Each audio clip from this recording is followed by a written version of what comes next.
In 2018, Impossible Foods launched an Impossible Burger that would change the way people think about meat.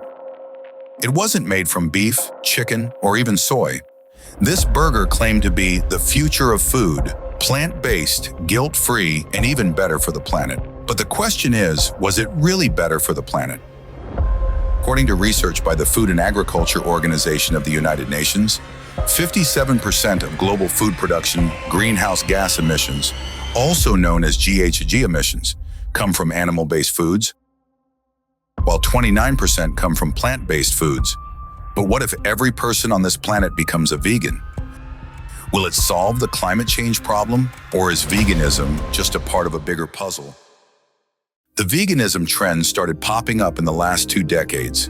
In the US alone, the number of vegans was 30 between 2004 and 2019, from 290,000 to approximately 10 million. Meanwhile, the global vegan food market size is expected to grow at a compound annual growth rate of 10.7% from 2023 to 2030. The main reason people turn to veganism is not only for animal welfare or personal health, but also to contribute to climate change. And that's a fact. Livestock farming is a major driver of greenhouse gas emissions. Approximately 30% of methane emissions in the United States come from ruminants, such as dairy and beef cattle.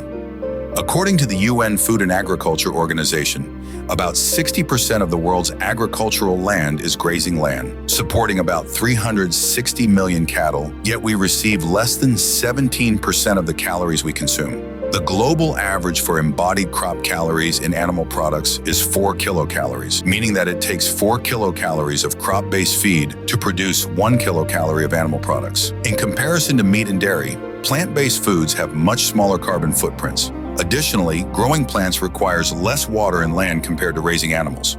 Veganism does help in reducing one's carbon footprint, and if the entire world adopted veganism tomorrow, it would reduce approximately 20% of emissions now and 68% over the next 15 years. But plant-based diets aren't entirely without their environmental costs, and other industries like transportation and waste management would still account for over half of greenhouse gases. Moreover, 80% of the world's population is dependent on animal-based diet. Can we realistically expect them to abandon it overnight? So, while being a vegan clearly has its benefits, it's not a one-size-fits solution for all.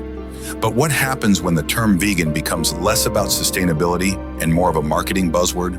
In fact, many brands nowadays use the term vegan in their marketing just to market it as a sustainable alternative, such as vegan leather, which is nothing but plastic that can take hundreds of years to degrade rather than reducing the impact. To truly combat this crisis, we need solutions that address every facet of sustainability. And what if there was a way to make every action, vegan or not, count toward fighting climate change? At EcoCreds, we help brands and individuals reduce their carbon footprint with tokenized environmental credits. Our approach is rooted in tangible impact of reducing and recycling plastic waste, where every step of the process from collection to recycling is trackable and verifiable blockchain. Plus, you can earn rewards by recycling through our Collect to Earn program. Follow us on X to learn more.